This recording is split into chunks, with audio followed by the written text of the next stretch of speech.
Так, мы к спикерской готовы. 50 минут Роберту предоставляем. Пожалуйста, микрофон в распоряжении Роберта. Robert, begin. Thank you so much, Marina, for interpreting, and I want to thank the group for allowing me to be here to participate.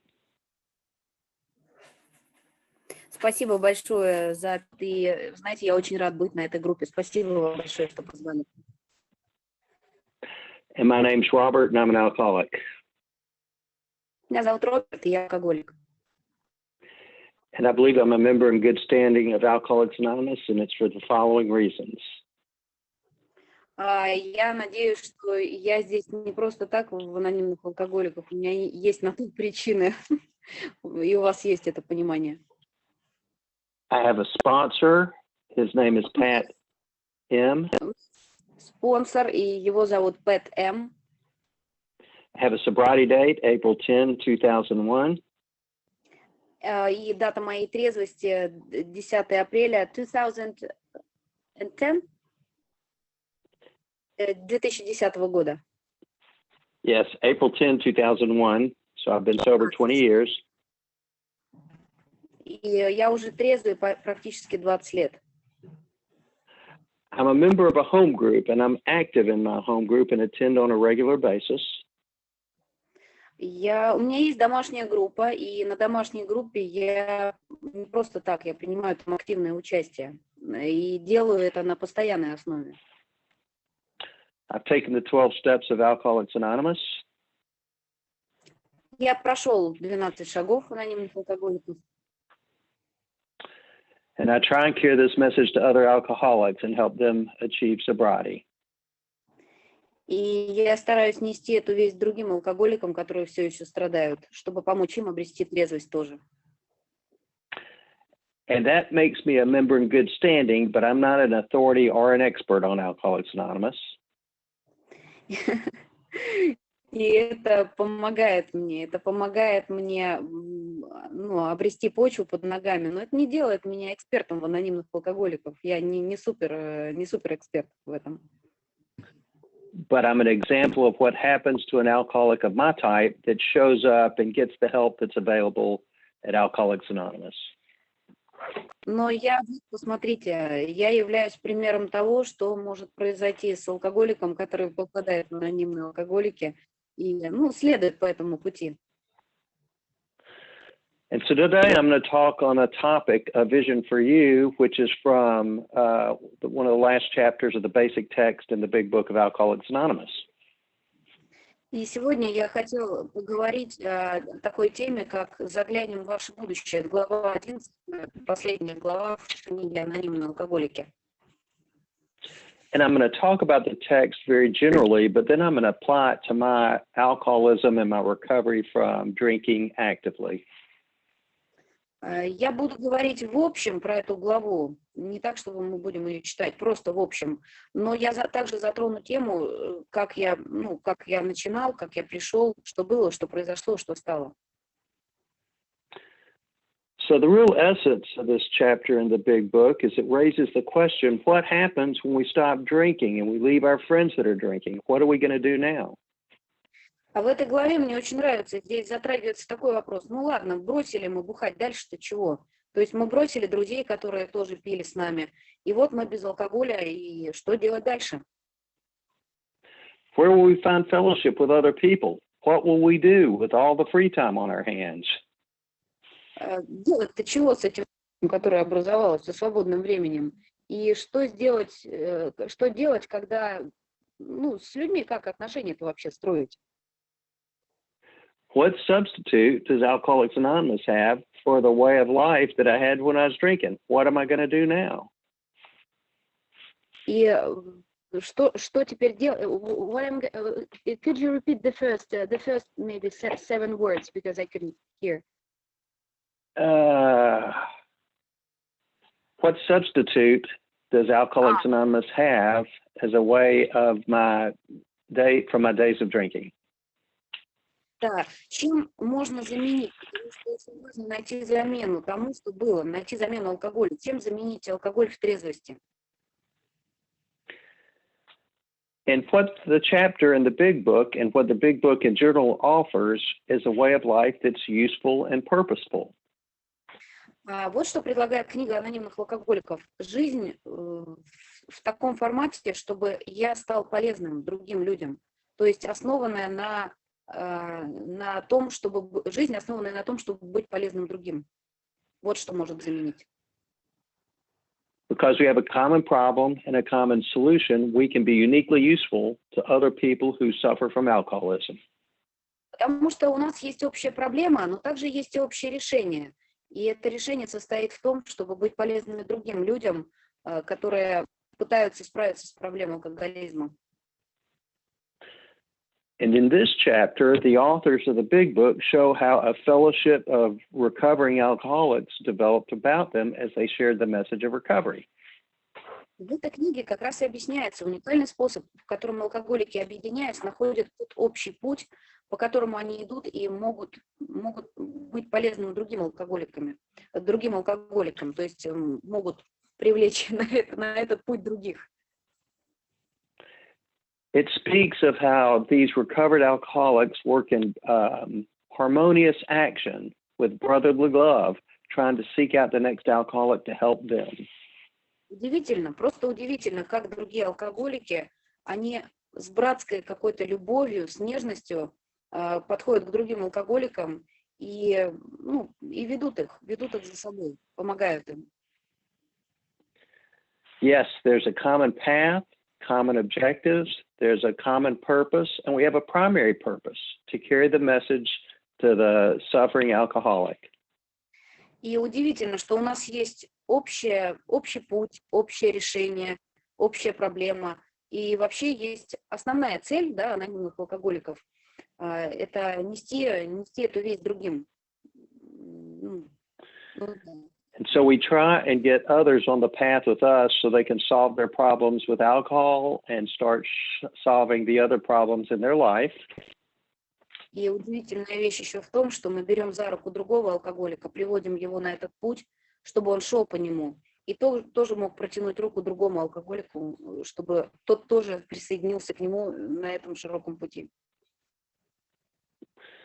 So in this chapter, we see the founders of AA finding this solution, applying it in their lives, helping other people, and directing us to do the same thing. И в этой главе основатели анонимных алкоголиков, они применяют эти принципы и показывают, как применять их другим алкоголикам, и применяют их активно. And so, if we are willing to take this path and we want to do this more than anything else, then we can get the same results as the founders. We can get a life of sobriety day by day that builds towards continuous sobriety. И если мы хотим пойти по этому пути, то шаг за шагом, если мы будем делать в точности все то, что делали наши основатели, то мы получим то, о чем там говорится, мы получим то, о чем, что нам обещают, как это сделал когда-то Билл, основатель.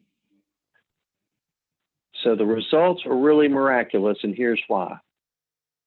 И результаты поистине потрясающие, и я скажу вам почему. We travel from a point of despair at that point where we're willing to do anything to stop drinking, and we move to a place where there's a joy of useful life and helping other people. И наше путешествие, оно начинается из точки А, которая называется отчаяние, готовность сделать абсолютно все, неважно что, чтобы просто избавиться от этого. И заканчивается наше путешествие в точке любовь, радость и счастье, которые никогда не знали, которых мы никогда не знали раньше. And so here's a bit about my life as I think about how this chapter applies in the life of Robert. А сейчас я вам расскажу, как это касается жизни Роберта, то есть меня, то есть что у меня в жизни было. This chapter talks about drinking offers conviviality, companionship, and colorful imagination. В этой главе говорится о дружбе, просто какие-то нереально классные вещи. У того, кто написал, наверное, было очень живое живое сознание. And it talks about release from care, boredom, and worry. Там так классно говорится о том, что вот мы избавимся от скуки, наша боль утихнет, все будет классно. And joyous intimacy with friends. And this is how it started for me. И там еще говорится о том, что вот эта вот близость с друзьями появится, близость с другими людьми. I started drinking as a teenager. Oh. I was going to say, I started drinking as a teenager, and this allowed me to be better friends to the guys I hung out with, and I could speak to women, and it just made me just embrace life in every capacity.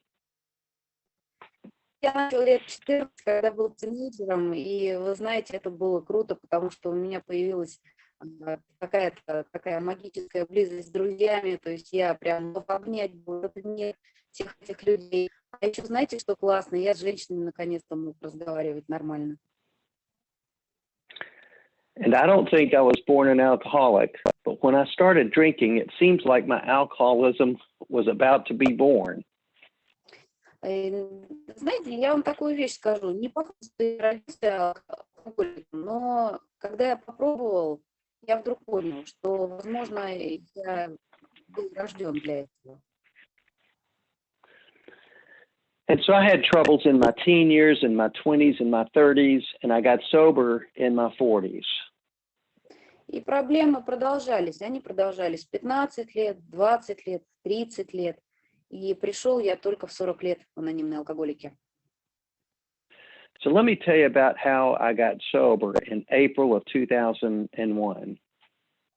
И давайте я вам сейчас расскажу о том, как же все-таки я протрезвел 10 апреля 2001 года.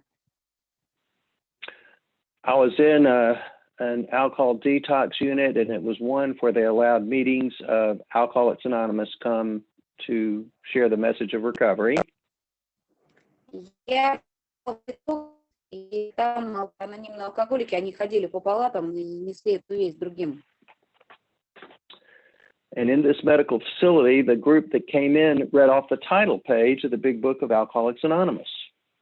И вот заходит эта группа людей, открывает книжку «Анонимные алкоголики», первую страницу книжки «Анонимные алкоголики». Я вижу название. And as you know, on the title page, here's what it says. И, как вам известно, на титульной странице анонимных алкоголиков есть такая надпись. The story of how many thousands of men and women have recovered from alcoholism. У нас это тоже есть в русской версии анонимных алкоголиков. Рассказ о том, как многие тысячи мужчин и женщин вылечились от алкоголизма. So it talks about a story, and we generally relate best when one alcoholic talks with another or someone talks with a group like we're doing today, but we tell our story. И знаете, в чем фишка? Появляется доверие. Доверие, когда точно такой же алкоголик говорит делится своим опытом. Он знает, о чем он говорит, и поэтому появляется доверие. And it talks about many thousands. So recovery is broad-based. It's available to many thousands, even millions these days. И знаете, что еще классно? Вот там написано слово «тысячи». Тысячи. А значит, и такой, как я, возможно, тоже. And it's available to men and women. It's inclusive. Men, women, black, white, gay, straight, Americans, Russians. Everybody is available to have the message of recovery. А следующее, на что я хочу обратить внимание, читайте дальше. Тысячи мужчин и женщин, а я еще продолжу. И черных, и белых, и русских, и американцев, и кого только, все могут выздороветь. And it talks about we have recovered. And I was taught recovered means to regain our physical, mental, and spiritual health. И восстановление, то есть вылечились, да, слово «вылечились», это означает, что снова обрели способность, перестали пить. And it says recovered from alcoholism, and they talked about alcoholism being a disease of the mind and the body. И вот здесь вот слово «выздороветь», да, то есть это говорит о том, что алкоголизм – это болезнь не только физическая, это тоже, это не только болезнь тела, это еще и болезнь духа, и мы можем выздоравливать от нее. And so I got through that detox after several days, and I was able to move it back into the community and start attending AA meetings. И вот я после детокса через пару дней снова смог более или менее двигаться. И знаете, что я сделал? Я пошел на группу анонимных алкоголиков. And pretty soon I met the man that was to be my sponsor, who I mentioned earlier, a man named Pat. И там на группе был мужчина, который впоследствии стал моим спонсором. Его зовут Пэт. And he asked me if I was willing to do whatever it took to gain victory over alcoholism. И вот он задает мне вопрос, а ты готов сделать все, чтобы вылечиться от алкоголизма? Готов ли ты на все? He asked some other questions, but that was the most important question that he asked. Он другие вопросы задавал, их много было, но вот это вот самый важный был. Готов ли ты на все? He gave me some simple guidance of things to do as my recovery began. Он мне дал пару вещей, которые мне необходимо было сделать, ну, то есть инструкцию, так называемую. Ну, и эти вещи были несложными. And that included telephoning him every day. It included meetings on a regular basis and some readings in the big book. 3 вещи, ребят, всего 3 вещи. Звонить ему каждый день, читать книгу на постоянной основе и постоянно посещать собрания. And after a couple of weeks, we actually met and went to a chicken restaurant where we had a chance to visit for about an hour or so. Ну и вот мы встретились с ним после собрания, как-то пошли в ресторан, курочки поесть пошли, в общем, и встретились. And in this first meeting, which would be one of many, he talked to me about his drinking problems. И он начал рассказывать о своих проблемах с алкоголем. Он начал рассказывать свою историю. So he followed the guidance just like in a vision for you, and he talked about the problems he had drinking and not drinking. И он, в принципе, говорил о том, что у нас в большой книге написано, то есть делился, что было, да, что произошло и что стало. То есть жизнь до, жизнь с алкоголем и жизнь после того, как он бросил пить. And he told me this, and I remember it clear as day. He says, Robert, when I drink till I get drunk, and then I keep on drinking. И он сказал такую вещь: Роберт, ты знаешь, я вот когда пью, я прям пью, и когда я уже не могу пить, знаешь, что я делаю? Я пью. Sometimes it lasts a night, sometimes it might last a couple days, but he said, I lose control whenever I start drinking. И он говорит, это может продолжаться 1 день, 2 дня, 3 дня, но вот еще одна вещь. Я когда только-только начинаю пить, то все, я теряю контроль над тем, сколько я выпила. And he told me some drinking stories and about the kind of drinking he did, and he got me to tell some of the stories about my drinking. И он рассказывал очень много историй про то, как он пил, и это заставило меня вспомнить мои истории, моего питья. And I told him some of my problems, which included having to go to detox, having to go to the hospital, maybe having to go to jail on occasion. И он рассказывал, и он, эти истории, его истории, они заставили меня открыться и рассказать о моих проблемах с детоксом, о моих проблемах, как я в больничку попал, и вы знаете, даже о проблемах, как я, в тюрьме мне удалось посидеть.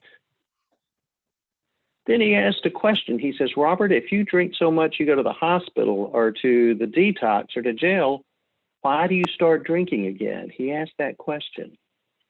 И он задает мне вопрос: Роберт, если ты попал в детокс, если ты попал в больницу, если ты, в тюрьму попал, что ж ты пьешь-то? Зачем ты продолжаешь пить? And I did not have an answer for that, but he helped me with an answer as he gave me some of the explanations, some of the more explanations about alcoholism. И вы знаете, у меня не было ответа на этот вопрос, но мне его дал мой спонсор. Он мне объяснил, как работает алкоголизм, его суть. He said not only was I bodily different, but I was also mentally different, and I had a problem with my thinking. Он объяснил, что проблема-то у меня не совсем с алкоголем, у меня проблема с головой, в голове что-то не так, она работает по-другому. He said I had an obsession of the mind. Он сказал, что у меня одержимость ума. And he said the obsession of the mind for him meant that he would have a thought that would override all other thoughts and take him back to that first drink. И самый прикол в том, что вот что не так с головой. Да то, что забывается плохое, и какие бы ни были мысли, там, что я не буду пить, возвращается все к одной мысли – выпить.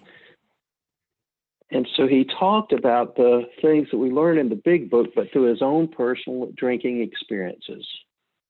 И он говорил о тех вещах, которые мы в большой книге читаем, но только эти вещи были пропущены через его собственный опыт. I felt like I was in a hopeless position. Ну и тут я почувствовал, что мне вообще хана. Делать-то что? And I said, what do you do about this? How do the steps do anything to help stop this drinking problem? Я ему вопрос задаю, ну а делать-то чего в итоге? И как эти шаги, не шаги, как это вообще все может помочь? Because I could see in him that he was sober and he was enjoying life without drinking. Потому что я увидела одну очень важную вещь. Он не просто не пил, он был счастлив. And he talked to me about the fact that he had developed a relationship with a higher power, with God, if you will. И он мне сказал такую вещь, что отношения с высшей силой у него были построены. То есть отношения с Богом, с высшей силой. Вот что у него было, чего не было у меня.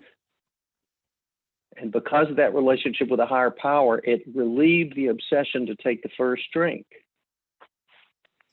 И вот именно эта связь с высшей силой, она облегчала боль, она облегчала вот это вот какое-то непонятное помутнение сознания, эту связь, навязчивое желание выпить, она облегчала ее. And he talked about the fact that it's the first drink that leads to the spree, that leads to the drunken problem, that leads to all the other problems down the path. Он говорил о том еще, что вот первая рюмка, она запускает весь этот ужасный процесс. Только это самая первая рюмка. And for the first time in my life, I was talking to a man who understood alcoholism and explained it to me in a way to me that I really understood. И в первый раз в своей жизни я сидел напротив человека, который смог до меня донести, что такое алкоголизм. И сделал это так, что что я понял. Я все понял. Now, I knew that he knew about alcoholism, but I didn't know what he was going to get me to do or any of that kind of thing. But I told him that I really needed help. I really needed to stop drinking, that it was killing me. И было здорово, что я понимал, о чем он говорит. И я знал, что то, что он мне говорит, это, в общем, мы чувствовали друг друга. Но у меня не было понимания, что он мне скажет делать, чтобы все стало нормально. То есть я готов был, что нужно было делать, я не понимал. And he said there was a solution available to an alcoholic of my type that had the obsession of the mind and the allergy of the body. И вот он мне говорит, слушай, для таких, как ты, у которых есть одержимость ума, у которых физическая аллергия, вот для таких, как ты, есть решение. And he would show me what he did, and if I wanted to, I could do the same thing he did, and I too could get those same results. И он мне показал, что нужно сделать, чтобы получить вот такие же результаты, как у него. And so what he did is he said, what we're going to do is start meeting every week. И вот было какое решение. Он мне говорит, так, все, встречаемся каждую неделю. And would be meeting at this a meeting that was called Peachtree Corners. Meeting at Three Corners? Ага. Yes. И собрание еще собрание мы будем посещать. Название улицы просто, по-моему, сказал. Ну, короче говоря, на собрание будем ходить. So I told him I'd see him there at 8 p.m. И я ему говорю, ну, блин, я же занят в 8 вечера.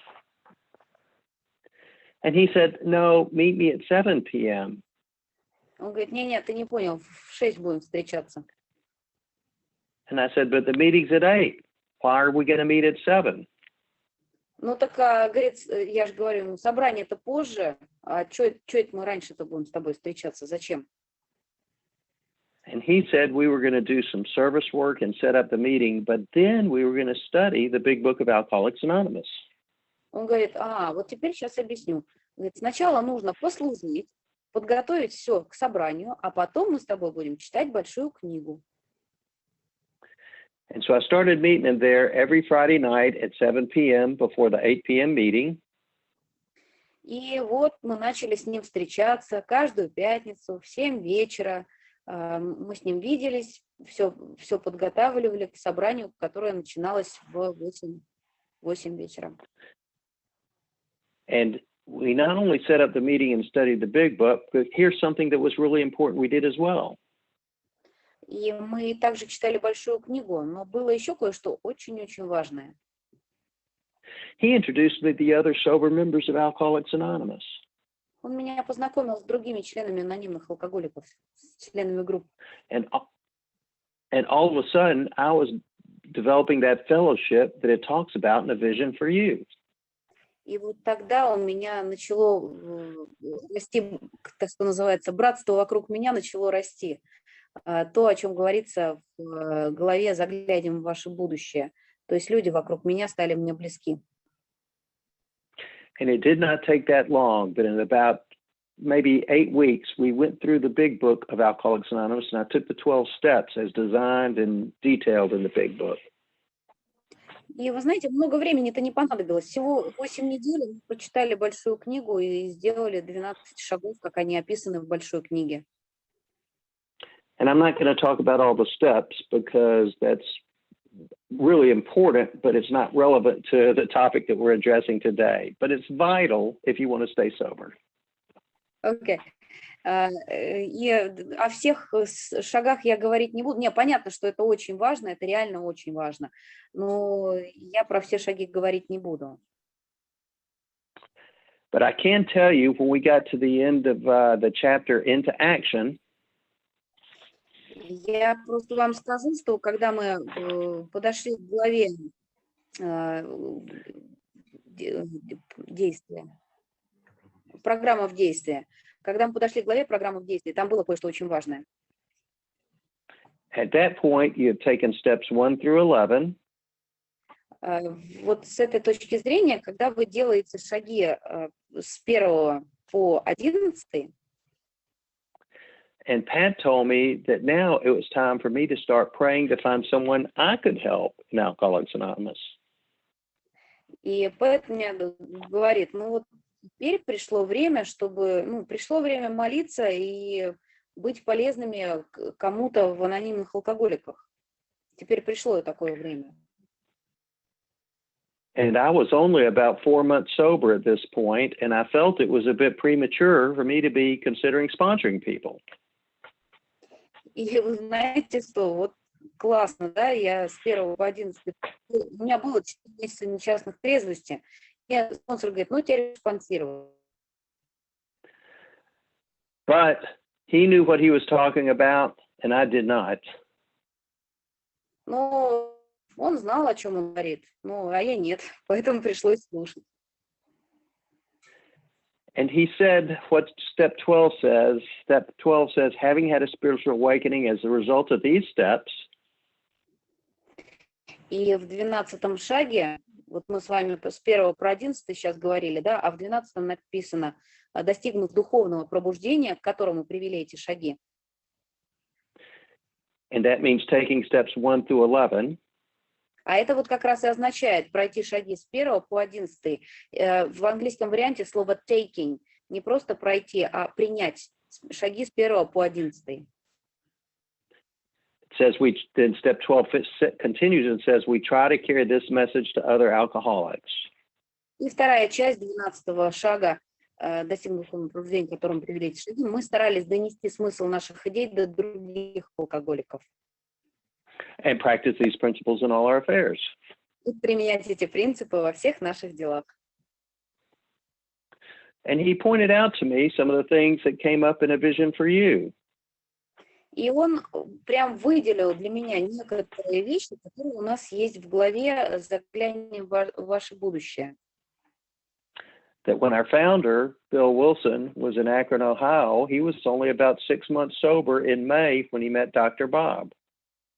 Что наш основатель Билл, у него было всего 6 месяцев трезвости, когда в мае он встретил доктора Боба и донес ему вот эту весть. And Dr. Bob achieved permanent sobriety in June 10th, 1935, and after time he never had another drink, and that's what we consider the founding of Alcoholics Anonymous. И много лет назад, 10 июня, Боб тоже протрезвел, и больше он не пил, и продолжал работу в анонимных алкоголиках. But it points out in this chapter that Dr. Bob and Bill looked for another alcoholics later in June. Ну и что самое важное, вот на что мне спонсор указал, что и Билл, и Боб, они постоянно искали других алкоголиков, чтобы быть им полезными, чтобы помочь им.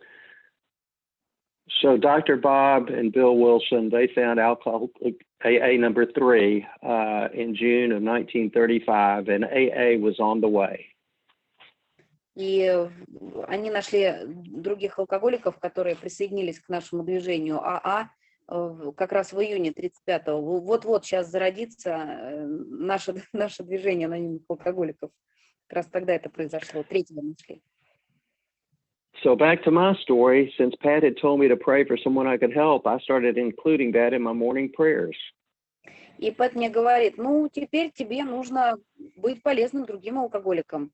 И пора тебе включить это в молитву, твою утреннюю молитву, когда ты молишься с утра. Господи, помоги мне быть сегодня полезным другим. And amazingly, within another month or 6 weeks, I found somebody that wanted me to sponsor them. И знаете, чудо случилось, потому что я начал молиться, несколько недель прошло, и меня попросили о спонсорстве. Появился алкоголик, которому понадобилась моя помощь.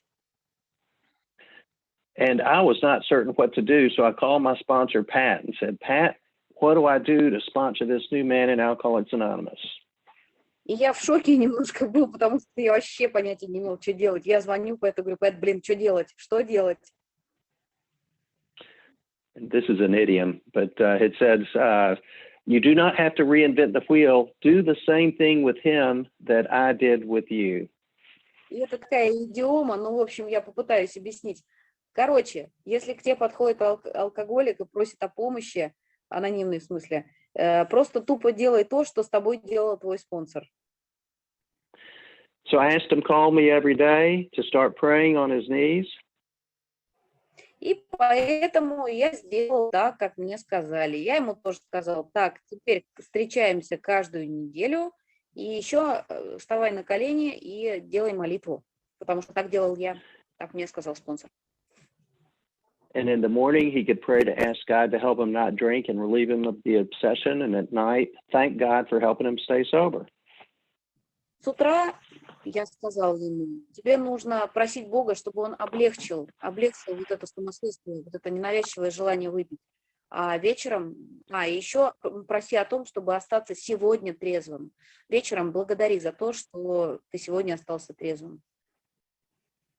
And I started meeting with that man a couple weeks later, and at the first meeting, и через 2 недели я встретил этого человека на собрании. I did just what the big book says. I talked to him about my drinking, that when I started drinking, I'd drink till I'd get drunk and I would keep on drinking. И я этому человеку рассказал свою историю, что я пил, пока не напивался в усмерть. И знаете что, продолжал пить дальше. Я ему все это рассказал, поделился своей историей.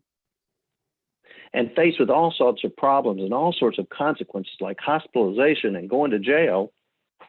И какие бы ни были жуткие последствия, там, тюрьма, больница, ну, прям реально ужас какой-то творился. I would drink without regard for those consequences. Мне было пофиг, я все равно продолжал бухать. And I got him to talk a little bit about his drinking. И моя история заставила его рассказать свою историю. This man was a pilot, and I nicknamed him Captain John. Его имя было Captain John, right? Yeah. Окей. Его имя было Капитан Джон. Ну, так звали парня. And he flew for commercial airlines, Delta Airlines. И он прилетел на коммерческой авиакомпании, прилетел, короче, сюда, в Америку. And his story matched up to mine with having problems and drinking in spite of all these problems. And he had no reason to know why he kept drinking with the consequences that were about to hit him. И у него, вот вы знаете, таких проблем, как у меня, видимо, особо не было, но он все равно не понимал, почему он пьет. То есть они у него были, но, несмотря на это, он продолжал пить, не понимал, почему так происходит. And I was able to talk to him about the problems that I had with overcoming the obsession to drink, and that the only way that I'd found that worked was by access that higher power that I learned about in Alcoholics Anonymous. И я с ним поделился тем, что вот это вот сумасшедшее состояние сознания, одержимость ума, постоянные мысли об алкоголе, они у меня ушли, знаете, благодаря чему? Благодаря этому доступу к высшей силе. Когда я получил доступ, это ушло. Я поделился с ним этим. This man got sober. He was able to return to family life and to continue flying for that commercial airlines. И этот человек, помните, я вам сказал, что он прилетел в Америку на коммерческой. Короче говоря, пилотом он был, ребят, короче. И он смог после того, как протрезвел, он смог вернуться в семью и продолжить летать, продолжить свои полеты. And what's happened with me is I keep volunteering at this treatment center that I went to after I got a detox to find other alcoholics to share the message of the 12 steps of Alcoholics Anonymous. А что касается меня, я продолжил и продолжаю ходить в детоксы, я продолжаю делать 12-й шаг, я продолжаю делиться этой вестью с теми, кто еще страдает. And the big book asked in A Vision for You, it asked this question. И в большой книге там задается вопрос, который мы можем найти в главе 11, «Заглянем в ваше будущее». It asks, do you have a sufficient substitute for all the people I used to party with and the things I used to do?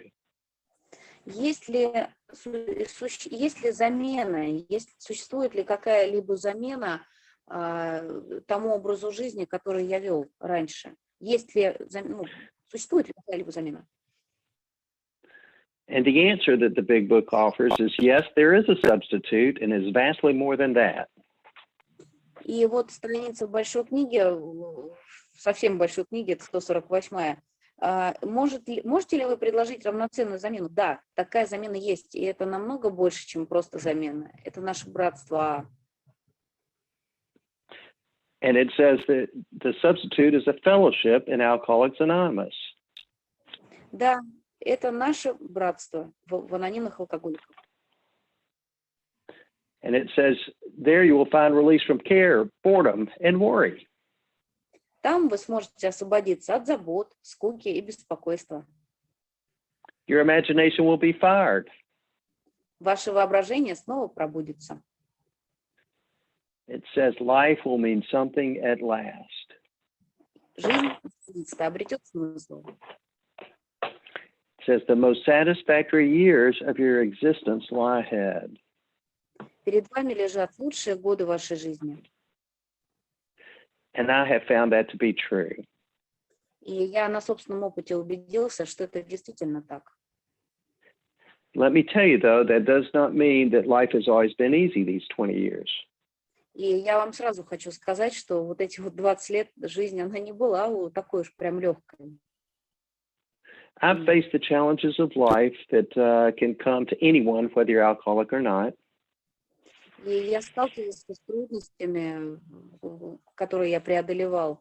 Ну и надо сказать, что я сталкивалась с этими трудностями не потому, что я алкоголик, любой другой человек тоже с ними сталкивается. In my early years of sobriety, I had deaths of several family members, which were challenging.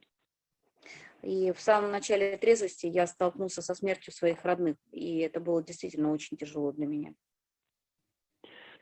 My father died early in my sobriety, and that was to be expected because he was 84 years old. И мой папа умер, когда у меня было несколько лет трезвости. Он умер, но ему было... I'm sorry, how old was your father? 84. 84. И отцу было 94 года. И вы знаете, это в принципе природно, это ничего удивительного, но вот так случилось. But quite unexpected, after that, I had the death of a son who was only 15 years old, and that was tragic, unexpected. И после этого,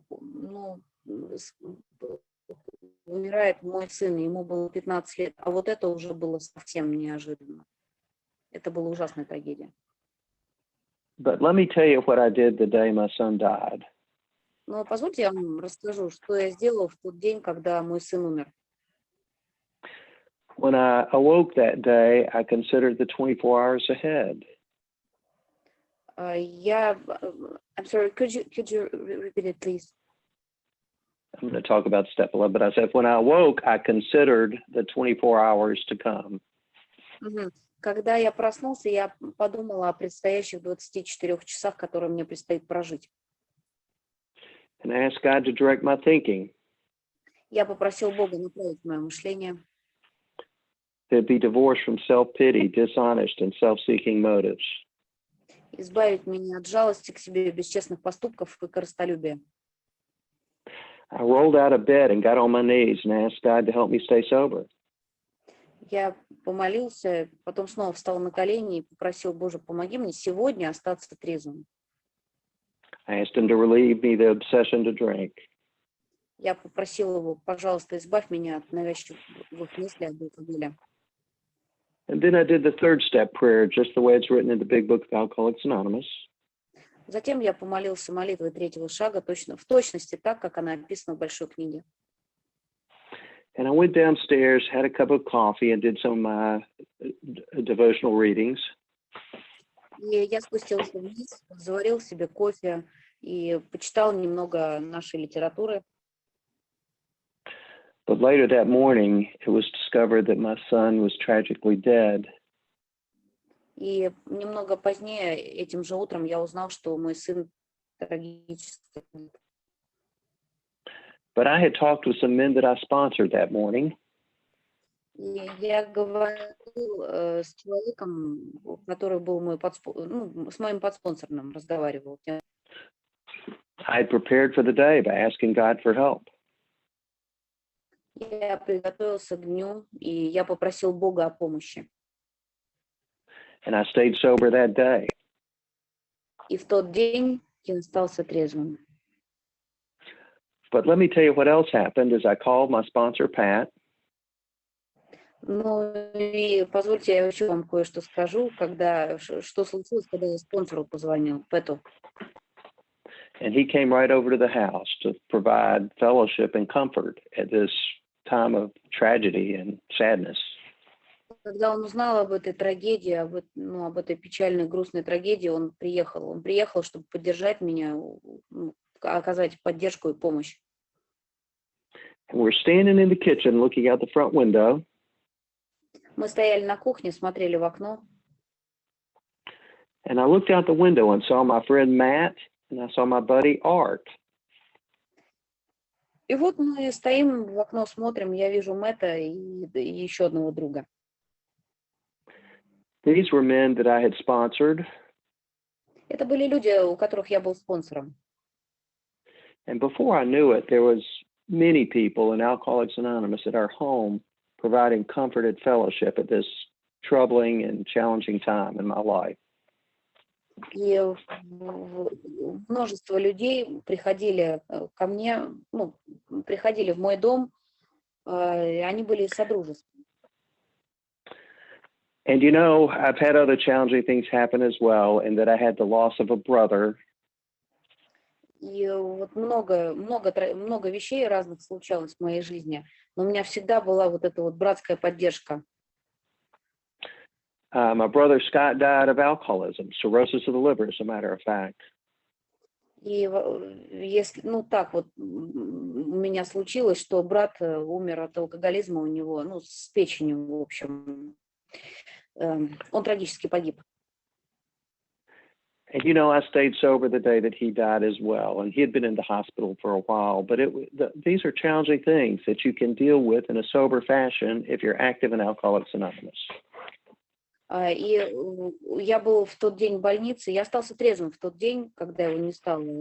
Это было в больнице, и я вам скажу, что ну, мне помог тот путь, которому я следовал в анонимных алкоголиках, прожить это все. But there's also been great joy and excitement in my life that I have to share about as well. Ну и не только же трагическое, у меня очень много всего волнительного, восхитительного случалось в моей трезвой жизни.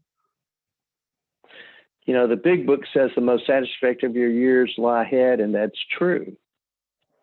В большой книге написано, что это будут лучшие годы в вашей жизни. Это действительно так. So I've been honored with the opportunity to be of service in a variety of ways. У меня была потрясающая возможность, мне доверили множество служений, то есть я был полезен.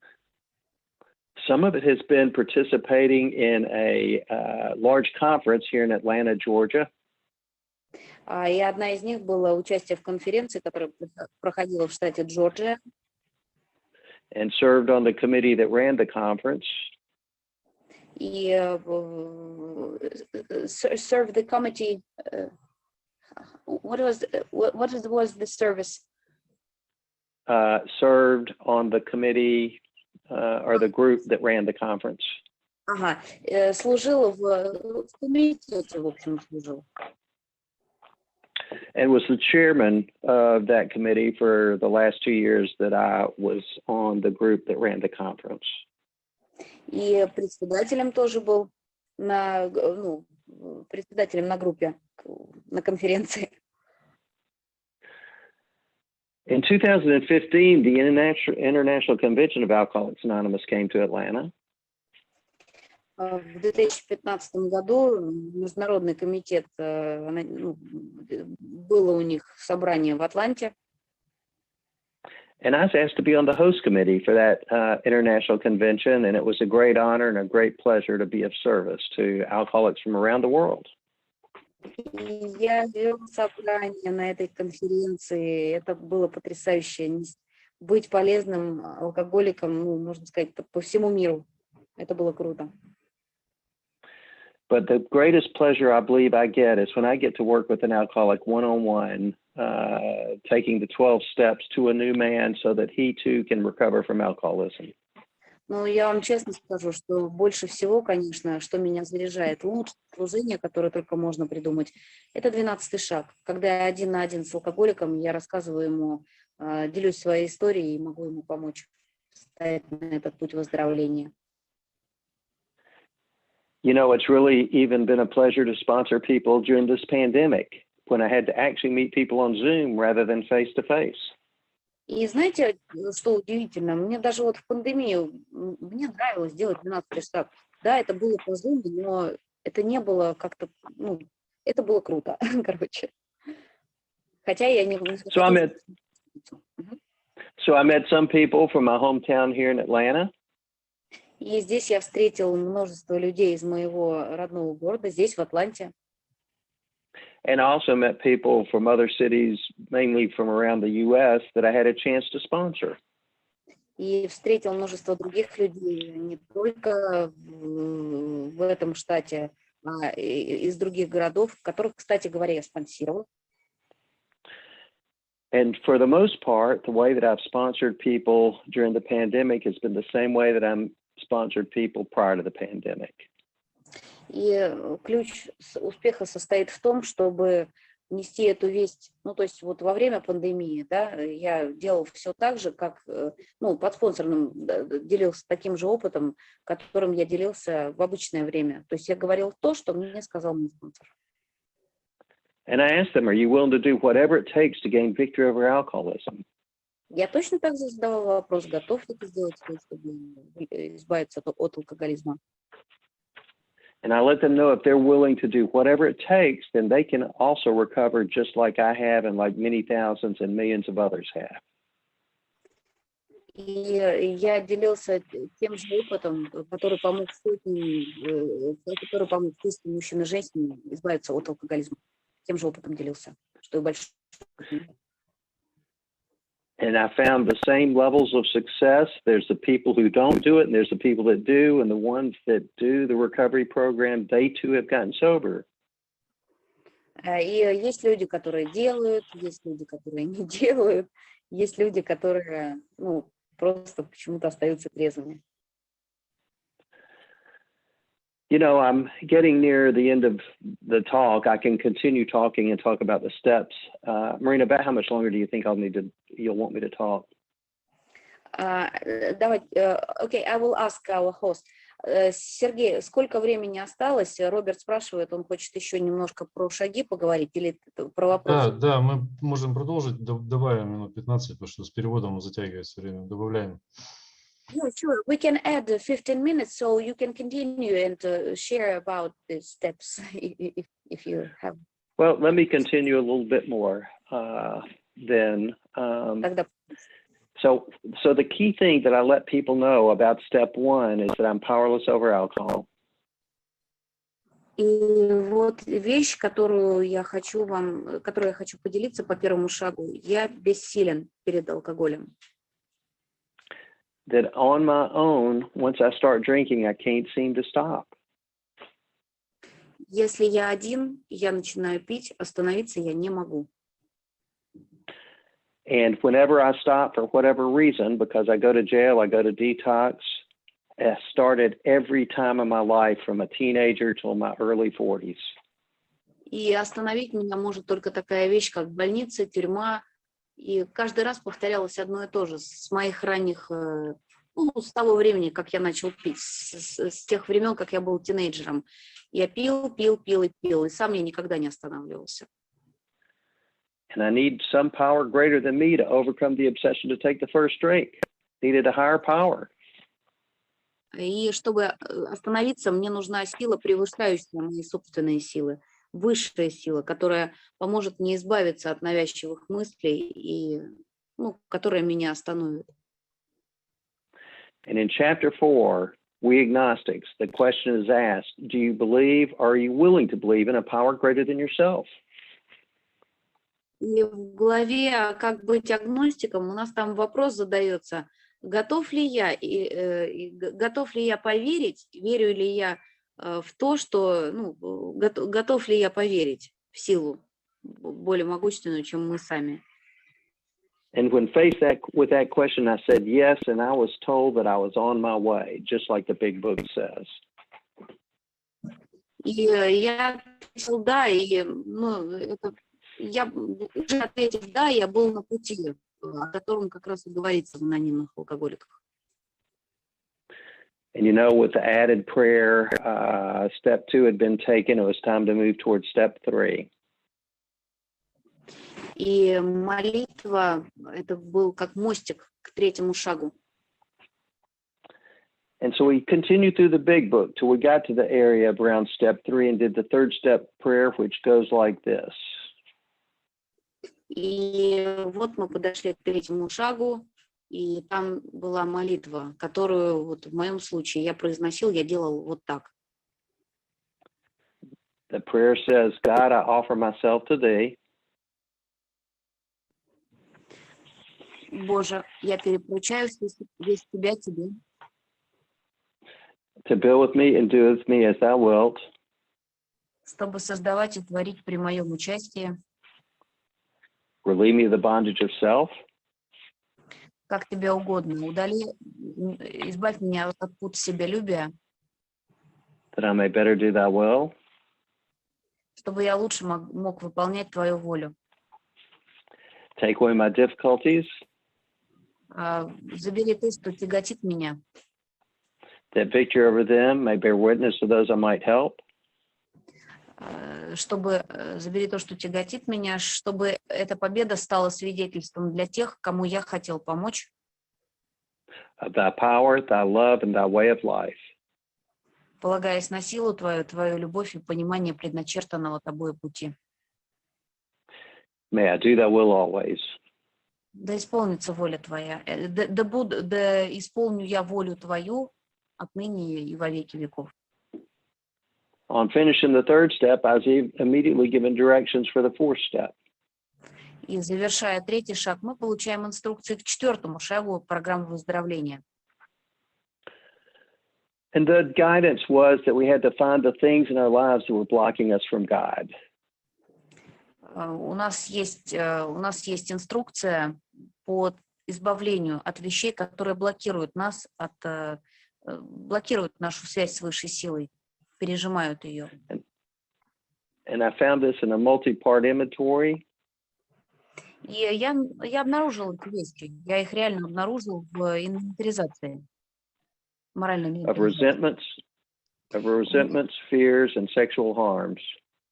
В моих обидах, в моих слово resentment, постоянное вот это вот resentment, в моих страхах и в том вреде, в котором я нанес, и в сексуальных отношениях тоже, в том числе.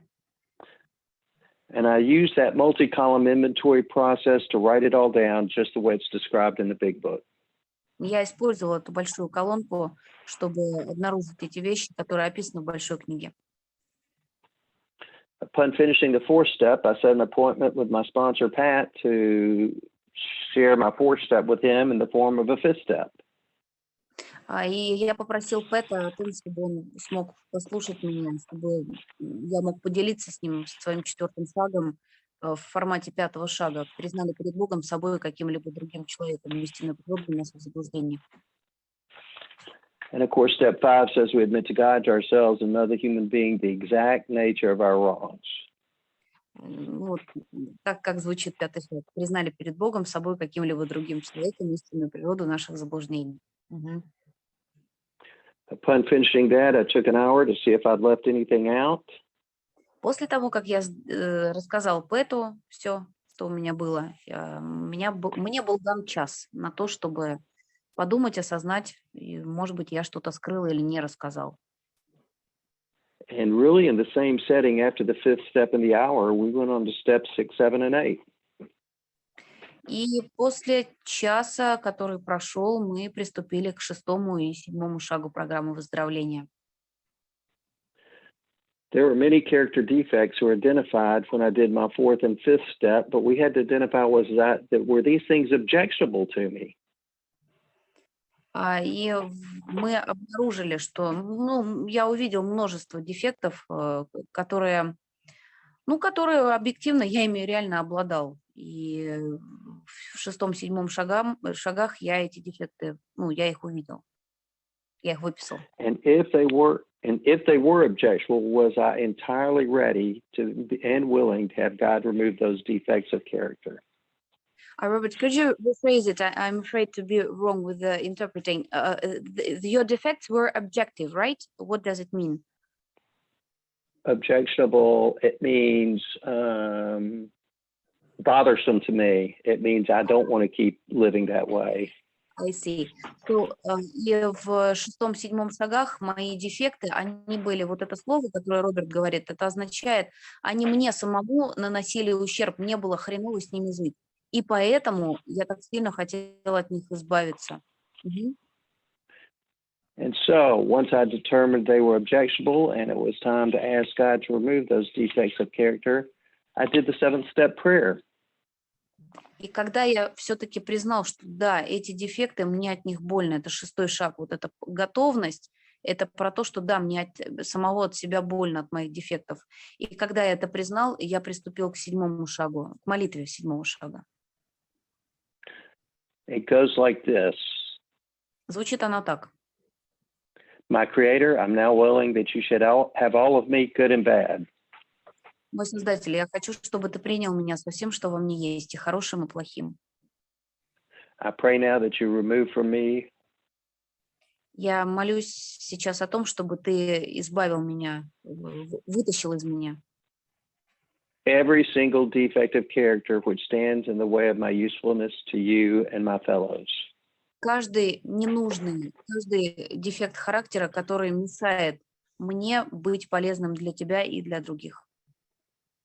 Grant me strength as I go out from here Дай мне, пожалуйста, сил, когда я выйду отсюда, to do your bidding. выполнить твою волю. Amen. Аминь. And so by doing that prayer, I'd completed step 7, and I was given some guidance about how to do that on a daily basis. И когда я произнес эту молитву, отныне и во веки веков это стало на ежедневной основе. То есть я не просто раз ее прочитал, мне нужно теперь делать это каждый Божий день. And I have to tell you today, this morning, I did both of those prayers, the 3rd-step prayer and the 7th-step prayer when I got up. И сегодня утром, когда я проснулся, я сделал молитвы и 3-го, и 7-го шага. Все как положено. Next, we get to steps 8 and 9. А дальше идут шаги 8 и 9. Step 8 says we made a list of all people we had harmed and too willing were to make amends. Шаг 8 звучит, что мы составили список всех тех людей, кому мы причинили вред и преисполнились желанием, которым мы должны возместить ущерб. Sitting there with my sponsor after we had completed step 6 and 7, he pulled out a list of people that I'd harmed, and it was a list of people he had heard when I reviewed my steps 4 and step 5. Часть людей, которые были в этом списке, это были люди, которым я действительно причинил вред, я их помнил. А другая часть, это были люди из 4-го шага.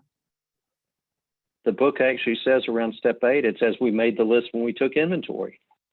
Ведь у нас в 8-м шаге написано, мы составили список всех тех людей, то есть список из 4-го шага идет. So my sponsor helped me identify who I should make amends to soon and who I should make amends to a little bit later. Спонсор помог мне, то есть я ему это все дело зачитала, он мне сказал, кому нужно возместить ущерб прямо сейчас, а кому и нужно возместить позднее, и как это сделать конкретно. And we read the directions in the big book of Alcoholics Anonymous as guidance as to how to make amends. И в большой книге у нас есть инструкция, как возмещать ущерб. And we talked about how I would make those amends, the words that I would use and the things that I would say. И мы очень тщательно обсудили, как именно я буду делать 9-й шаг, как именно я буду возмещать ущерб, какие именно слова я скажу и какие именно вещи я сделаю. Все очень подробно. I wasn't to say I'm sorry, but I was to say I had been wrong and I had harmed them and identify the ways in which I could see that I had harmed them. Ага. Лично я хотел сказать, прости, сорян. Но, как выяснилось, мне нужно сказать, я сожалею, я был неправ, я сожалею. Как я могу возместить этот ущерб, который я тебе нанес? Вот так нужно было сказать. And I would ask them, what could I do to make matters right? И как мне это сделать все правильно? Вот я задал вопрос, а как мне это правильно все сделать? You know, in step 10, I continue doing steps 4 through 9. В 10-м шаге я делаю действия, которые написаны в шагах с 1 по 9. I keep making inventory. I keep working on character defects with the help of God, and I keep making amends. Я продолжаю делать инвентаризацию своих дефектов. Я продолжаю делать возмещение ущерба. И я продолжаю работать, инвентаризация, дефекты и возмещение. Вот что я делаю. And in step 11, I start seeking through prayer and meditation to improve my conscious contact with God. А в 11 шаге я продолжаю делать медитацию и углублять мой осознанный контакт с высшей силой. То есть медитацию, которую я делаю. Мгм. When I want to improve in any area of my life, I have to practice these things on a daily basis. So I practice this prayer and meditation on a daily basis to improve the conscious contact. И я продолжаю, медитация – это продолжение практики вот этой, продолжение практики пересматривания инвентаризации, ущерба и дефектов характера. И вот, это должно быть на постоянной основе. Это укрепляет мою связь с высшей силой. And it says the only thing I should pray for is a knowledge of God's will and the power to carry that out. А вот молитва очень простая. Я просто должен молиться о том, чтобы выполнять волю Бога. And there's very practical guidance in the big book to do at the time when I get ready to go to bed and the time when I get up and things to do during the day. And I try and follow that guidance as best as possible. И, знаете, не нужно заморачиваться, в большой книге все написано. Там описано то, как я должен делать этот 11-й шаг. Что мне делать с утра, когда я открываю глаза, и что мне делать вечером, когда я их закрываю. And I do believe that I've been spiritually awakened, like it says in step 12. И, знаете, я могу сказать, что да, у меня на сегодняшний момент было это духовное пробуждение, о котором говорится в 12 шаге. Оно действительно со мной произошло. And I try and carry the message of Alcoholics Anonymous just like I have to this group of people on this meeting today. И сейчас я могу сказать, что 12-й мой шаг – это, ребята, это вот то, что я сейчас делаю, это то, что я сейчас вам рассказываю про свой опыт, и я делюсь этим с другими членами сообщества. And I do it one-on-one with alcoholics as well. И я также делаю это один на один с другими алкоголиками. And I do try and practice a principled lifestyle, meaning I try and be honest, I try and be honorable, I do the things I'm supposed to do for work or for whatever type of relationships I'm in. I practice principles in all my affairs. И я еще применяю эти принципы во всех моих делах, и на работе, и дома. Я стараюсь быть честным, и я стараюсь быть, не только честным, еще honorable, щедрым и честным. Я стараюсь таким быть. And I want to close with a portion from the end of A Vision for You, which I think is a wonderful passage. И закончить я хочу частью, которая у нас есть в большой книге, в 11 главе. Там написано кое-что, и я хочу вам вот этим закончить. And so I'm going to read it sentence by sentence, and it starts with this. Я хочу это прочитать, и начинается это с таких слов. Our book is meant to be suggestive only. Наша книга всего лишь предложение. We realize we only know a little. Мы понимаем, что знаем, не так много. God will constantly disclose more to you and to us. Бог постоянно будет открывать новое вам. Ask him in your morning meditation what you can do each day for the person who is still sick. Просто продолжайте спрашивать его и делать медитацию. Что я могу сделать для тех, кто еще страдает? The answers will come if your own house is in order. И правильные ответы придут сами собой. But obviously you cannot transmit something you haven't got. Но абсолютно очевидно, что вы не можете передать того, вы получите ответы, если в своем собственном хозяйстве вы навели порядок. Совершенно очевидно, что вы не сумеете передать другим то, чего у вас нет. See to it that your relationship with God is right, and great events will come to pass for you and countless others. Следите, чтобы у вас взаимоотношения, ваша связь с высшей силой всегда была такой, какой она должна быть. И тогда значительные события, отличные, невероятные события будут происходить с вами и с многими другими людьми. This is the great fact for us. Для нас это великий факт. Abandon yourself to God as you understand God. Отдайте себя Богу, как вы его понимаете. Admit your faults to God and to your fellows. Признайте свои собственные недостатки перед Ним и перед своими товарищами. Clear away the wreckage of your past. Очиститесь от того, что было в прошлом. Give freely of what you find and join us. Делитесь с другими тем, что вы получили, и присоединяйтесь к нам.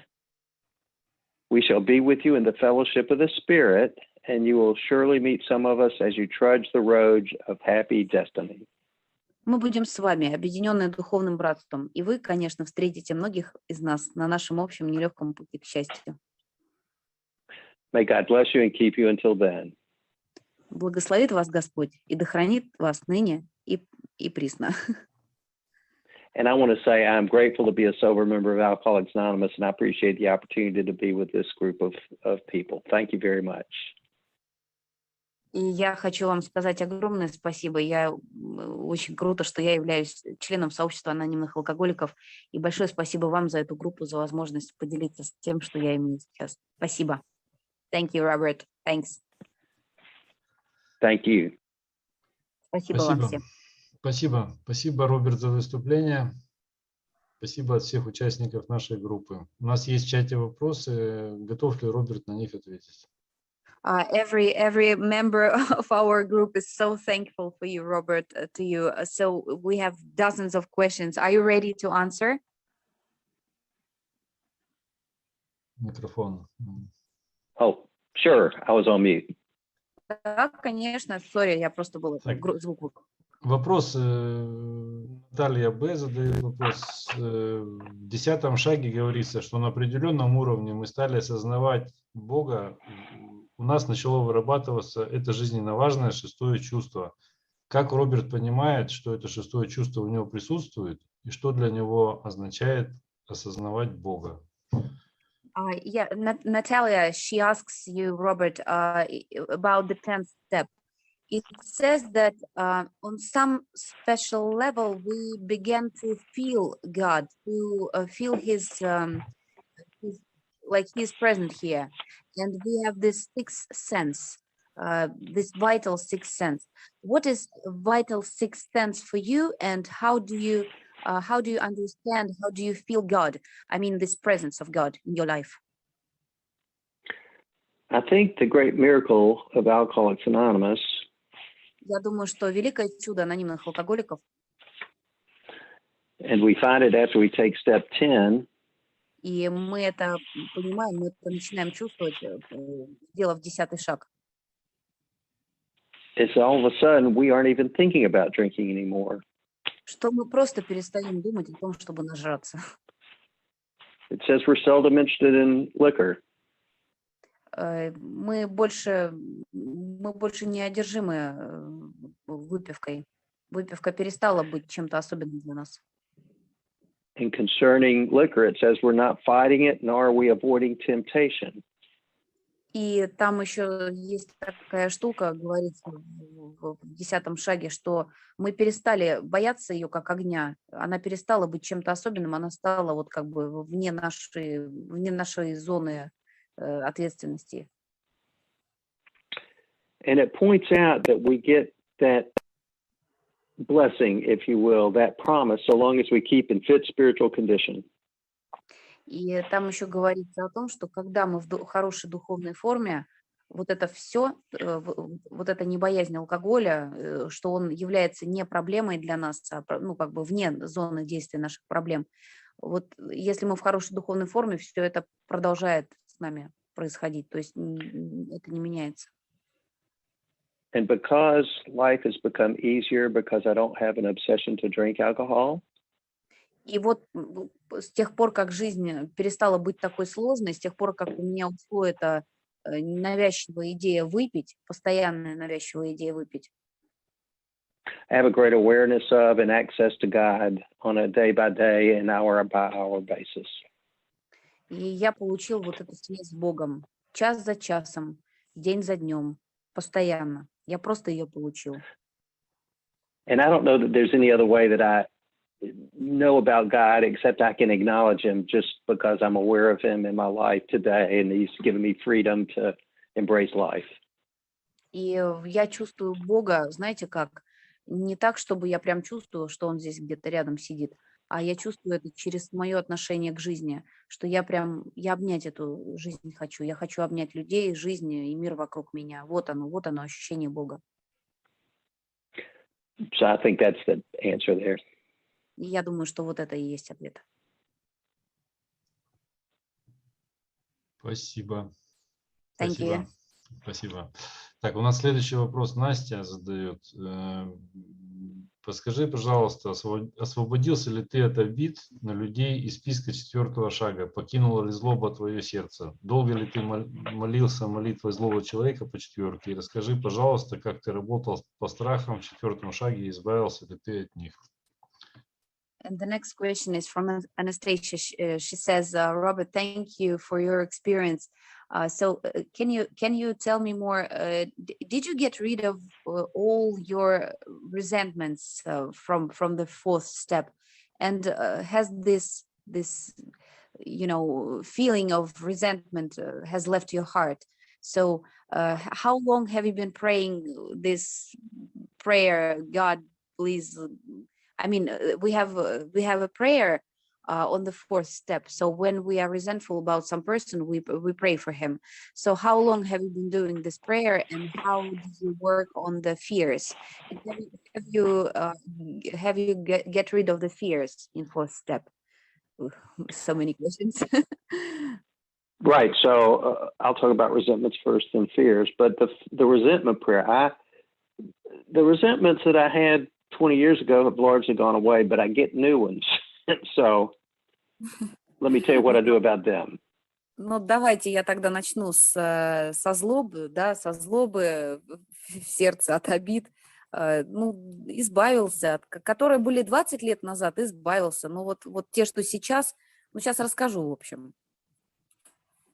And without looking it up, I know the prayer for resentments. Я вот молитву злого человека наизусть знаю, мне в книжку даже не надо смотреть. It says, God, this is a sick person.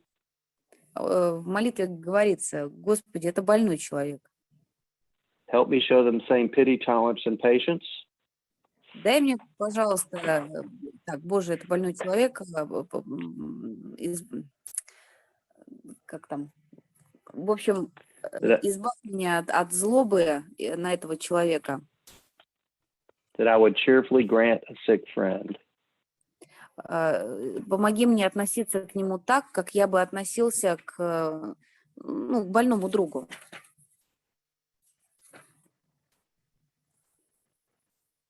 Oops. God save me from being angry, thy will be done. Если я был на этого человека зол, то вот эта молитва, она помогает мне, то есть она уходит. When I identify that I'm angry or have a resentment, if I do that prayer, I get relief. If I continue the inventory process and visit with somebody, I can get the relief that I need to where these resentments don't block me from God. И очень важная вещь, я когда на кого-то обижен, я делаю эту молитву, Боже, помоги мне отнестись к этому человеку как к больному, да, там, к больному другу, чем я могу помочь ему, но я еще и инвентаризацию делаю, то есть я смотрю, какие у меня дефекты характера вылазят, то есть вот в этом ключ. И если я действительно это делаю и хочу освободиться, то так и будет.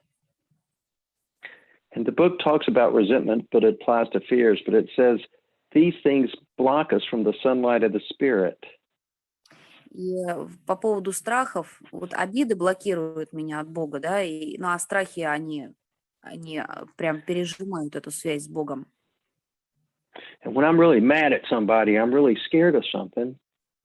И вот как это связано. Я когда на кого-то очень сильно зол, это означает, что я чего-то боюсь. У меня очень сильный страх, связанный с этой обидой. I'm not thinking about God when I'm scared or when I'm really angry. Я вообще о Боге не думаю, когда я очень сильно испуган или когда я очень сильно зол, когда я разъярен.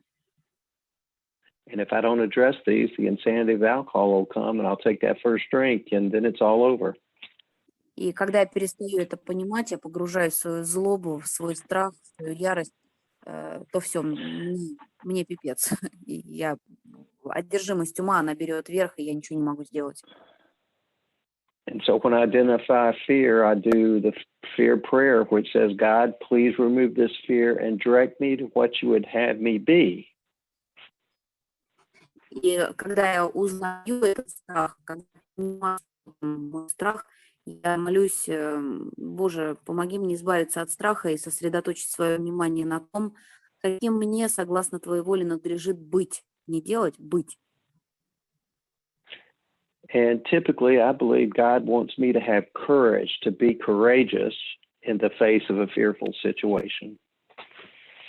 И, как правило, знаете что, какой ответ?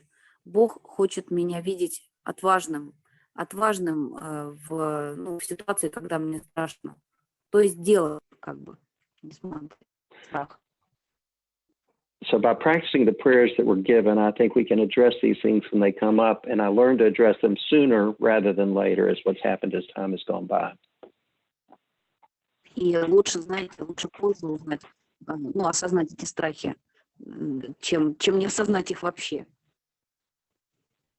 So that's the essence of the answer.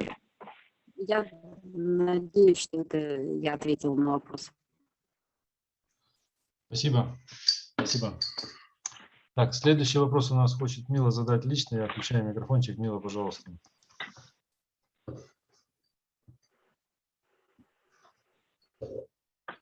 Hey, Bob. I'm Mila, and I'm an alcoholic. So I guess maybe I'll ask my question first in English, and then maybe I'll translate in Russian, but maybe the translator can go ahead and do that for me because I think she can do a better job.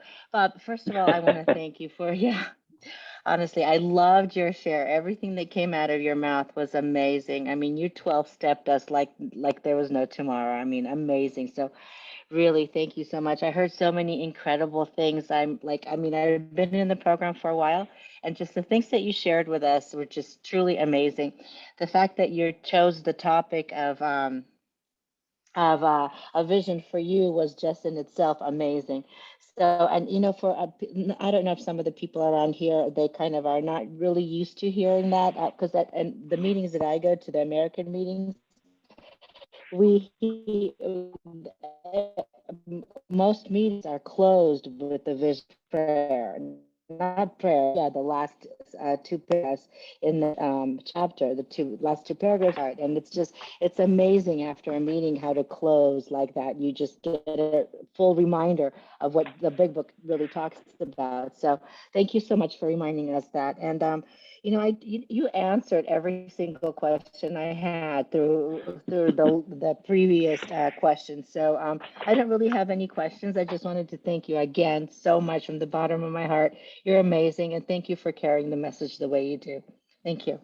Thanks so much. Where are you from?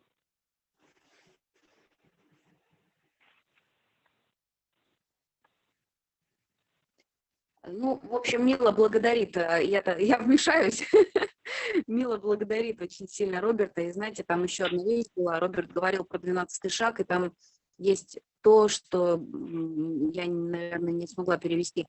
Изъявите жить так, вот применять эти принципы во всех наших делах, и жить так, как будто завтрашнего дня не существует. Нет завтра, есть только сегодня. В этом суть 12-го шага. Вот, и, как-то так.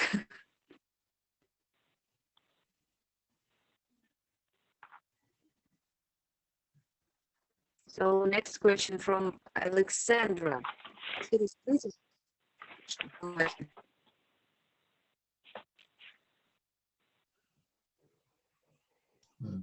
Следующий вопрос задаю. Ага. Понятно. Так, Саша, включаем микрофончик, пожалуйста. Следующий вопрос твой.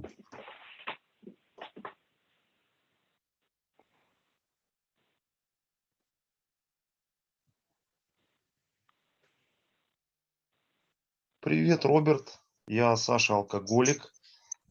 Hi, Robert. I'm Alexander. I'm an alcoholic. Я услышал из вашего рассказа, что вы проводите группы только по пятницам, один раз в неделю. Так ли это? I've heard from your speech, I've heard that you have meetings only on Friday. Is that right? Or how many meetings do you have a week? Well, in the city where I live, Atlanta, Georgia, we have 1,400 meetings a week. В Атланте, штат Джорджия, где я живу, больше 14,000. 14,000? 1,400. 1,400. 14 групп у нас есть. Но именно вы посещали с вашими подспонсорными и со своим спонсором группу раз в неделю в пятницу. Так ли это? Did you attend a group? Did you attend a meeting only on Friday with your sponsor and your sponsees? No, that meeting actually met on Monday and Friday, and I would attend those two meetings, but I'd go to other groups between those meetings. Нет, это не так. Эта группа вообще, она идет по понедельникам и по пятницам. Мы посещали эти две группы, а между ними, ну, то есть эту группу мы посещали, которая по понедельникам и пятницам, а между ними мы посещали другие собрания в среду, четверг и вторник. То есть вы каждый день были на группе в момент вашего начала выздоровления?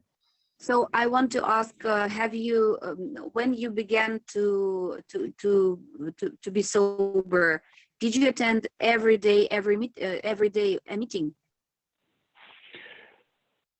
I was asked how often I drank, and I drank every day. So they told me I probably ought to go to a meeting every day. And for the most part, I went to meetings every day. And I still go to a lot of meetings and volunteer opportunities. In a week, I probably do 7 or 8 things a week that are either AA meetings or volunteer to detox or whatever. В начале моего пути мне сказали, ты же пил каждый день, ну и ходи, значит, на группу каждый день. И я так делал. То есть и сейчас, по сей день, я посещаю очень много собраний, и помимо собраний я еще хожу где-то. То есть вот так обстоят дела. Спасибо большое. Спасибо. Thank you very much. Так, и последний вопрос у нас уже скоро будет следующая группа по времени, поэтому последний вопрос, и будем мы спикерскую завершать. Задаю вопрос Галина. Роберт, вопрос. Как отличить волю Бога от своей воли? И стоит ли помогать алкоголику, если тот не признает на краю гибели свое бессилие перед алкоголем? Так вопрос звучит. And the last question, because we have a little time left, so it's from Galina. She asks, she says, "Thank you very much for your speech. It was amazing, Robert." So the question is, how to define where is God's will, where is my will? How to identify it? And the question number 2, should I help another alcoholic if she or he just doesn't admit it, that he's dying from alcoholism? So he just doesn't admit that he's powerless over alcohol. Should I help him? So the first question, how do I figure out what's God's will and what's my will? And that's a challenging question, but here's what my belief is. Ну, этот вопрос, как отличить мою волю от воли Бога, это, знаете, это сложный вопрос, но я вот поделюсь своим опытом. I need to pray like it's all up to God and put that much emphasis on praying to God. Я должен молиться, и молиться, ну, уделяя внимание молитве Богу. And I need to take spiritual actions that'll support the prayers that I'm making to God. И вот эта молитва, которую я адресую Богу, должна быть подкреплена моими духовными действиями. And I believe things fall into the realm of God's will if it is of service to mankind, of service to people in AA, of service to others besides just, in essence, anything except for my own selfish needs. И то, что по воле Бога, включает в себя такие духовные вещи, как помощь другим алкоголикам, помощь семье, ну, то есть быть полезным и отвернуться от своего собственного эгоизма. Вот это по воле Бога. And it can be challenging if you have a sick family member. Is it God's will that they live or die? And these are things that are unknown, but I don't think God wants people to suffer through the death of people. But yet I know everyone on this meeting is going to die one day. You know, we're all going to face our Maker at some point. So I think it is entirely reasonable to seek God's assistance in dealing with challenging matters, which may seem selfish, but I'm seeking God's will to support me spiritually as I deal with life as it unfolds. И есть некоторые вещи, например, болезнь членов семьи, смерть членов семьи. И в моем понимании Бог не хочет, чтобы кто-то умирал. Но вы знаете, что все люди, которые сейчас подключены на собрание нашей группы, они умрут однажды. И это случится так или иначе. Так что все, что я могу делать, это быть полезным и, ну, и молить Бога о том, чтобы Он мое внимание сосредоточил на том, каким мне согласно Его воле надлежит быть. И делать духовные действия. Вот что есть воля Бога для меня. And the second question was about do we help people if they're not willing to admit their alcoholism? И второй вопрос был по поводу того, что стоит ли помогать алкоголику, который не признает свое бессилие перед алкоголем. And I believe that we are called to maybe see people and talk about our drinking like it describes in working with others so they can understand what the nature of alcoholism is. Все, что мы можем сделать, это поделиться своим опытом, поделиться им так, как это описано в главе «Работая с другими», поделиться своей историей, чтобы вложить в них понимание вот этой болезни. But the big book says if they don't have desire to stop drinking, we should offer this way of life to their family.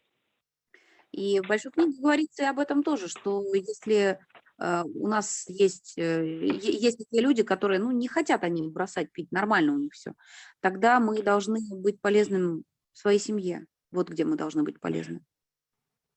And we need to let or consider the fact that we may have planted a seed that may grow later in life. И, возможно, у нас получится сделать следующее. Делясь своей историей, мы можем зародить вот это зерно, которое потом прорастет в понимание. But it also says we should. It also says we should focus our attention on someone if they have a desire, at least a beginning of a willingness to stop. И в большой книге также говорится о том, что мы должны свое внимание уделять тем людям, которые хотят бросить пить, действительно хотят бросить пить. And that sounds harsh, but the truth is, if people want to drink, people continue to drink. That's my experience. И я сейчас жестокую, может, вещь скажу, но если человек хочет продолжить пить, бухать он, короче, не бухался, будет продолжать это делать. So that's about all I got on that. Ну и вот на этот вопрос вот такой у меня ответ, пожалуй, так. Спасибо. Время нашей группы подходит к концу. Спасибо большое Роберту за опыт, за выступление. Благодарность от всех участников. From all our members, and we are so thankful. Thank you very much.